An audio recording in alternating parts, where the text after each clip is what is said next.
श्रीमन्महागणाधिपतये नमः। श्री सरस्वत्यै नमः। श्री गुरुभ्यो नमः।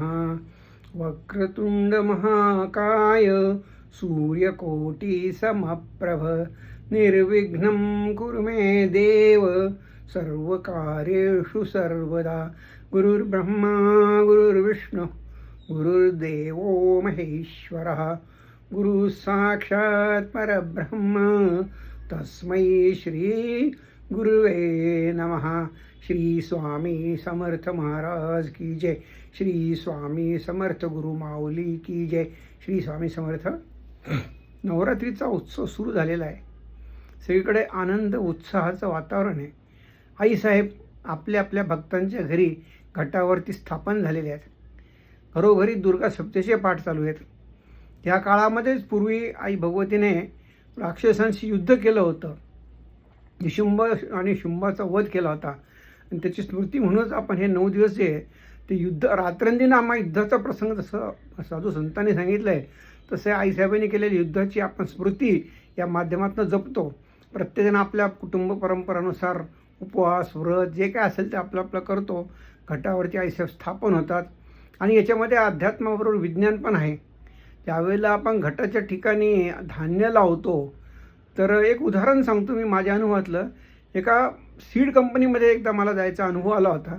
त्या ठिकाणी गेल्यानंतर मी बघितलं होतं की त्या सीड कंपनीमध्ये एक असा विशिष्ट प्रकारचा कागद काहीतरी कपडा होता आणि त्याच्यावरती असे ते रांगेत बिया लावायचे 10 बाय 10 असतील समजा उदाहरणार्थ। तर 100 लावल्यानंतर ते असं त्याला व्यवस्थितरित्या बांधून त्याच्यावरती योग्य वातावरण योग्य प्रमाणात दमटपणा पाणी हे सगळं ठेवून तपासणी करायचे आणि मग ठराविक काळानंतर ते उघडून बघायचे आणि मग म्हणायचे की ह्या बियाची जी आहे उगवणूक क्षमता जी आहे ती इतकी आहे। मग ते 100च्या पैकी 90 आले तर 90%, 99 तर 99% अशी ती एक चाचणी असते बी कंपनीमध्ये ते घेतली जाते वेळोवेळी।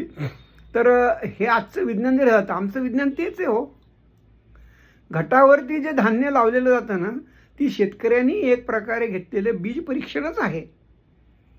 म्हणजे ज्या प्रमाणामध्ये बीज आलेलं आहे त्या प्रमाणामध्ये त्या धान्याची उगवण क्षमता आहे याचा अंदाज भूमिपुत्र त्याच्यावरून घेतात आणि मग त्या प्रमाणामध्ये त्याला अनुसरून पेरणी केली जाते। हा त्याच्यातला महत्त्वाचा भाग आहे, विज्ञान आहे।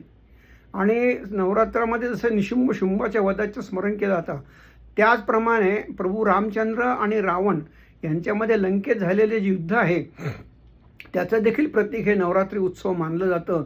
आणि उत्तर भारतामध्ये काही ठिकाणी दसऱ्याच्या वेळेला रावण दहनाचा कार्यक्रम केला जातो आणि आज उत्तर भारतात राहणारे जे मूळचे लोक आहेत ते संपूर्ण भारतवर्षात पसरलेले आहेत आणि ते ज्या ठिकाणी ते आहेत त्या ठिकाणी ते एकत्र येऊन रावण दहनाचा उत्सव साजरा करतात आणि आपण सर्वच जण प्रभू रामचंद्राला अखंड भारताच्या सगळ्या कोपऱ्यात मान्यता आहे आणि जगात देखील आहे आज तर ह्या सगळेजण मिळून प्रभू रामचंद्राचा उत्सव या साजरा करतात।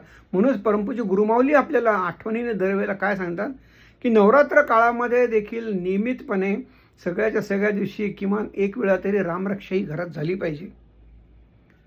म्हणजे रामरक्षेचं जे योग्य काळ आहे जसं सप्तशतीचा जो आहे तो पर्वणी काळ आहे नवरात्री आहे तसंच रामरक्षेचं देखील पर्वणी काळ हेच नवरात्र आहेत।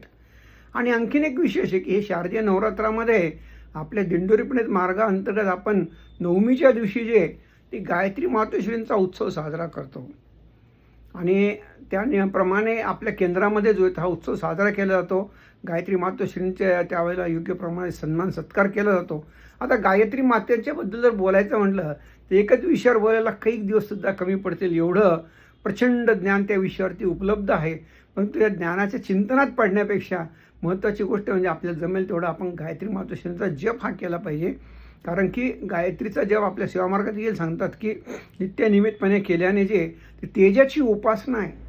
माणसाच्या व्यक्तिमत्वामध्ये गायत्रीच्या उपासनेतून तेज निर्माण होतं आणि हे तेज जे आहे ते मनुष्याची कांती वाणी मन चिंतन ह्या सर्वांवरती त्या तेजाचा सकारात्मक प्रभाव पडतो। कारण गायत्री मंत्राची रचनाच कशी की ओम तत्सवितुर्वरेण्यम भर्गो देवस्य धीमहि धियो यो नः प्रचोदयात्। शब्दशः थोडक्यात अर्थ जेव्हा समजून घ्यायचा प्रयत्न केला तेव्हा असं लक्षात आलं की ज्या सूर्यनारायणाचा प्रकाश सकल सृष्टीमध्ये चैतन्य निर्माण करतो, तो माझ्या बुद्धीला प्रेरणा देव. आता सूर्यनारायणाचा प्रकाश हा आपल्या संपूर्ण जी आपली ग्रहमाला आहे, सौर ग्रहमाला, या संपूर्ण ग्रहमालेचं चैतन्य सूर्यावरतीच अवलंबून आहे. या सूर्याकडनं जर आपण तेजाची प्रार्थना केली आणि ते तेज जर सूर्यनारायण आपल्या प्रार्थनेच्या फळस्वरूप दिलं तर मग काय बहार आहे. सूर्य हा स्वतः तेजस्वी आहे आणि तो इतरांवरती त्या तेजाचा प्रभाव पडतो. तसंच आपण देखील व्यक्तिमत्व तेजस्वी होईल आणि इतरांवर आपला प्रभाव पडेल, याच्यासाठी आपल्याला गायत्री उपासना गुरुमाऊली सांगतात. आणि दसऱ्याच्या दिवशी जे ते सीमोल्लंघन करताना काही व्यावहारिक आणि महत्त्वाच्या सूचना परमपूज्य गुरुमाऊली वारंवार देतात. ते आपल्या लक्षात ठेवायचे की दसऱ्याच्या वेळेला आवर्जून आपल्या नजीकच्या मंदिरामध्ये, केंद्रामध्ये जाऊन आपल्याला आपट्याची, ज्याला आपण सोन्याची पानं म्हणतो, त्यावेळेला ती आपट्याची सोन्याची पानं त्या ठिकाणी व्हायची. आपल्या घरामध्ये जे आपण घट बसवले होते त्याचे जी आपली देवी आहे तिच्या चरणापाशी देखील आपल्याला हे सोन्याची पानं व्हायचेत. आणि हे महत्त्वाचे लक्षात ठेवायचे की दुसऱ्या दिवशी आपल्या घरातल्या देवीच्या चरणावरती असतील किंवा घरातल्या स्वामींच्या मग फोटो असेल, मूर्ती असेल, यांच्या चरणावर वाहिलेले जे आपट्याचे पानं असतात, सोन्याचे पानं असतात, त्याच्यातील आपल्याला 2.5 पानं जे ते आपल्या घरामध्ये आपल्या वॉलेटमध्ये ठेवायचे. म्हणजे पर्स असेल, पाकिट असेल, आपल्या घरामध्ये तिजोरी असेल, आपल्या घरामध्ये मूल्यवान वस्तूंचा संच कुठेतरी एका ठिकाणी केलेला असतो, हे जेवढे ठिकाणं असतील त्या सर्व ठिकाणी हे आपट्याची 2.5 पानं त्या ठिकाणी ठेवायची दसऱ्याच्या दिवशी. आणि अर्थातच आपण नियमित सेवेकरी असाल तर ज्यावेळेस आपण पहिले ठेवले ते पहिले बदलून त्या ठिकाणी नवीन जे ते ह्या वेळेस ठेवायचे. कारण की दसऱ्याच्या काळामध्ये आईसाहेबाच्या चरणापाशी अर्पण केल्यामुळे त्या पानांमध्ये एक नवीन तेज आलेलं आहे आणि ते तेज येणाऱ्या वर्षभर आपल्याला समृद्धी देतं, म्हणून त्याला सोन्याची पानं म्हणतो. तर हे आपल्याला आवर्जून हा तोटका करायचा आहे. आणि पहिले पानं काढायचे, नवीन पानं त्या ठिकाणी ठेवायचे आहेत. आणि ठेवताना अर्थातच स्वामींना, आईसाहेबांना प्रार्थना करायची की तुमच्या कृपेने माझ्या कुटुंबामध्ये, घरामध्ये धन, धान्य, समृद्धी हे नांदो, सुस्थिर हो, अप्राप्त लक्ष्मी प्राप्त आणि प्राप्त लक्ष्मी चिरकालच वास्तव्य. अशा प्रकारची प्रार्थना यावेळेस आपण त्या ठिकाणी करू शकतो. अशी प्रार्थना करून हे आपट्याची पानं देखील आपल्याला ठेवायची आहे. अशा प्रकारे हा नवरात्राचा उत्सव आपल्याला करायचा आहे, आनंद करायचा आहे. सगळीकडे आनंदी आनंदकडे, इकडे तिकडे सगळीकडे म्हणतात. तर दिवाळी, दसरा सर्व सण विसरा म्हणतात, त्याप्रमाणे आनंदाने हा आपल्याला दसरा देखील या शनिवारी साजरा करायचा आहे. आता आपण प्रवासाला सुरुवात केली, त्याच्याकडे वळूयात. आपला प्रवास चालू आहे की सामान्य व्यक्ती ते सुसेवेकरी. आपण प्रश्नोत्तरावर चिंतन करताना अनेक गोष्टींची पैलू आपण बघायचा प्रयत्न केलेला आहे. सगळ्यात महत्त्वाची गोष्ट या प्रश्नोत्तराची ही आहे की परमपूज्य गुरुमाऊली देखील आवर्जून प्रत्येक वेळेस सांगतात की प्रश्नोत्तर ही सेवा आपल्या सेवा मार्गाच्या माध्यमातून पूर्णपणे विनामूल्य दिली जाते. या प्रश्नोत्तर सेवेसाठी कुठलाही आकार घेतला जात नाही, कुठलाही पैसा, कुठल्याही प्रकारचे कोणत्याही स्वरूपात प्रश्नोत्तराचा संदर्भात पैसे आकारले जात नाही, काहीही आकारलं जात नाही. हे आवर्जून लक्षात ठेवायचं आहे. जर कदाचित कोणी असं करत असतील तर गुरुमाऊली त्याला जे काय सांगायचं ते बरोबर सांगतात. आपला विषय चिंतनाचा तो नाही आहे. फक्त महत्त्वाचं लक्षात ठेवायचं आहे की जेव्हा सेवेकरी स्वामींचा निरोप्या म्हणून, स्वामींचा दूत म्हणून आपल्याला सेवा देतो, त्यावेळेस आपल्याला त्या सेवेकऱ्याला कुठल्याही प्रकारे मूल्य द्यायचं नाही आहे, हे लक्षात ठेवायचं आहे. आणि दिलेली विनामूल्य सेवा जरी असेल तरी ती बहुमूल्य हे अंतःकरणात ठेवायचं आहे. सेवेचा कागद घेतल्यानंतर स्वामींसमोर नतमस्तक होताना व्हायचं की स्वामी तुमची कृपा माझ्यावर आहे म्हणून हा कागद माझ्यापर्यंत पोहोचला आहे, हा माझ्यासाठी अनमोल आहे, बहुमूल्य आहे. आणि म्हणूनच या कागदाच्या माध्यमातून तुम्ही माझ्या प्रश्नाचं उत्तर मला सापडावं म्हणून जे मार्ग दाखवला आहे त्या मार्गावर मी निष्ठेने वाटचाल करीन, असं आपल्या मनाशी संकल्प करून आपण घरी जाऊन त्या सेवा सुरू करायच्या आहेत. प्रत्येकाच्या प्रश्नाचं स्वरूप वेगळं असतं, त्यामुळे त्याला दिलेल्या उत्तराचं स्वरूप वेगळं असतं. सर्वसामान्यपणे आजपर्यंतचा अनुभव असा आहे की साधारणपणे 5 आठवड्याच्या आसपास फार मोठ्या प्रमाणामध्ये सकारात्मक परिवर्तन ही सेवा सुरू केल्यानंतर दिसायला सुरुवात होते. आणि हा प्रश्नाचं आपल्याला उत्तर सापडल्यानंतर आपल्याला महत्त्वाची गोष्ट एकच करायची आहे की स्वामी उठणार नाही, मातणार नाही, दिलेला वसा टाकणार नाही, असं आपण कहाण्यांच्या पुस्तकामध्ये कहाण्या वाचतो ना, त्याच्यात लिहिलेलं असतं. तसंच वचन आपल्याला स्वामी द्यायचं की स्वामी तुमच्या कृपेने मला हा मार्ग सापडला आहे, हा दिंडोरीप्रीत मार्ग, हा अतिशय सुलभ आणि सहजगत्या तुमच्यापर्यंत पोहोचण्याचा मार्ग आहे.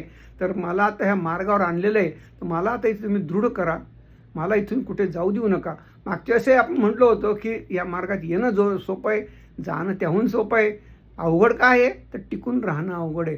कारण टिकण्यासाठी करावे लागतात कष्ट.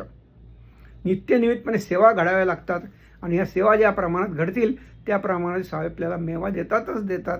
कारण स्वामींच्या महत्त्वाची गोष्ट ही आहे की स्वामींची मूर्ती जेव्हा आपण बघतो, स्वामींची तस्वीर चित्र जेव्हा आपण बघतो, फोटो बघतो, आपल्या लक्षात येईल की त्यांच्या अंगावर आपल्यासारखे वस्त्र पण नाही आहेत हो. मग तुम्ही दिलेली सेवा ठेवायला त्यांच्याकडे जागा कुठे? विज्ञानाचा एक नियम आहे, मी पुस्तकामध्ये शाळेत शिकलेलो आहे की आपण जर एखादा चेंडू एखाद्या भिंतीवर फेकून मारला तर तो जितक्या शक्तीने ताकदीने भिंतीवर फेकला जातो तितक्याच ताकदीने तो उलटा वापस येतो. साधं विज्ञान आहे. तर स्वामी समर्थांचं विज्ञान अध्यात्म जे आहे ते विज्ञान संपल्यानंतर सुरू होतं. मग त्यांच्या चरणापाशी अर्पण केलेली जी सेवा आहे ती फुकट जाईल का हो? नाही. ते त्यांच्याकडे ठेवून घेतील का नुसती? मुळीच नाही, कारण त्यांच्याकडे जागाच नाही ठेवायला. मग काय होणार आहे केलेल्या सेवेचं? केलेल्या सेवेचं एकच होणार आहे की दिलेली सेवा जी आहे ती केली तर त्याचा मेवा कैक पटीने अधिक आपल्या पदरात पडणार आहे. आणि आपण स्वामींना जेव्हा माऊली म्हणतो, परमपूज्य गुरुमाऊलीला जेव्हा माऊली म्हणतो, आई म्हणतो, आई आपल्या बाळाकडनं कशाची अपेक्षा करत नाही, कशाची लालसा करत नाही. आई फक्त निर्व्याज प्रेम करते. निर्व्याज प्रेमाचे अधिकारी आपण का झालो? की आपण सेवा मार्गात आल्यामुळे झालो आहोत. फक्त निष्ठेने आपल्याला स्वामींच्या चरणापाशी राहायचा प्रयत्न करायचा आहे. फक्त एकच करायची की रात्रंदिवस जे येते काही कारण असं नाही तर श्री स्वामी समर्थ म्हणत गेलो तर जितक्या प्रमाणामध्ये आपलं नामस्मरण घडेल तितक्या प्रमाणामध्ये आपली सेवा स्वामींपर्यंत पोहोचेल. नामस्मरणामध्ये देखील दोन पैलू एकाच वेळेस येतात, नाम आणि स्मरण. आपण जेव्हा रस्त्याने चाललेलो असेल तेव्हा अचानक जर आपल्या कोणी ओळखीचं दिसलं तर आपण त्याला आवाज देतो, अरे इकडे येतो रे. आपण त्याचं लक्ष वेधण्यासाठी आपल्या योग्य पद्धतीने आवाज देतो. तसे स्वामींना जर आवाज दिला तर पटकन आपल्याकडे बघतात. म्हणून झाले नाम आणि स्मरण. म्हणजे स्वामींचे जे लीला आहेत अध्याय 3 वाचले की त्यांचं स्मरण देखील होतं. नाम आणि स्मरण या दोन्ही गोष्टी आपण जर केल्या तर आपण हळूहळू सावकाश स्वामींकडे पोहोचू शकतो. आज वाणीला विराम देऊयात आणि हा प्रवास अतिशय सहज सुलभ आणि साधी सोपी स्वामी सेवा माध्यमातून आपण सुरूच ठेवूयात. आपल्याला फक्त एक छोटंसं काम करायचं आहे की हा व्हिडिओ जो आहे आपण तो शेअर करायचा आहे, आपल्या जवळपासच्या लोकांपर्यंत हा पोहोचता करायचा आहे. मग व्हॉट्सॲपचं माध्यम असेल, फेसबुकचं असेल, आपल्याकडे एक्स असेल, आपल्याकडे मेसेंजर असेल, आपल्याकडे इन्स्टा असेल, जे आपल्याकडे साधन असेल. आणि ते सगळे नसले तरी माउथ पब्लिसिटी सगळ्यात महत्त्वाची असते. आपण कोणाशी बोलताना सांगायचं की बाबा तू स्वामींची सेवा करत जा, तुला चांगला मेवा खायला मिळेल. ही खूप मोठी गोष्ट आहे. आणि एक सेवेकरी घडवला तर एक गुरुचरित्र केल्याचं पुण्य मिळतं. हे लक्षात ठेवून आपण शेअर करायला सुरुवात करा. केलं असेल तर नियमितपणे करत जा. आणि आपण काही जर कॉमेंट केली तर मला कळतं की माझी सांगायचा जो प्रयत्न आहे तो आपल्यापर्यंत व्यवस्थित पोहोचतो आहे. याच्यासाठी आपण कॉमेंट करायला नक्कीच करा. आणि दुसरी गोष्ट म्हणजे पाहिल्यानंतर कमीत कमी श्री स्वामी समर्थ जर आपण लिहिलं तर मला देखील कळेल की एक जप त्यानिमित्ताने तुमच्याकडनंही घडेल आणि तुम्ही लिहिला म्हणून आम्ही वाचला म्हणून आपल्या दोघांनाही एक वेळेला जप केल्याचं पुण्य या ठिकाणी मिळेल. अशा प्रकारे आपण हळूहळू स्वामींच्या चरणाकडे वाटचाल करूयात. वाणीला विराम देऊयात. श्री स्वामी समर्थ. गुरुर्ब्रह्मा गुरुर्विष्णू गुरुर्देवो महेश्वरः गुरु साक्षात परब्रह्म तस्मै श्री गुरुवे नमः. श्री स्वामी समर्थ महाराज की जय. श्री स्वामी समर्थ गुरु माऊली की जय. श्री स्वामी समर्थ.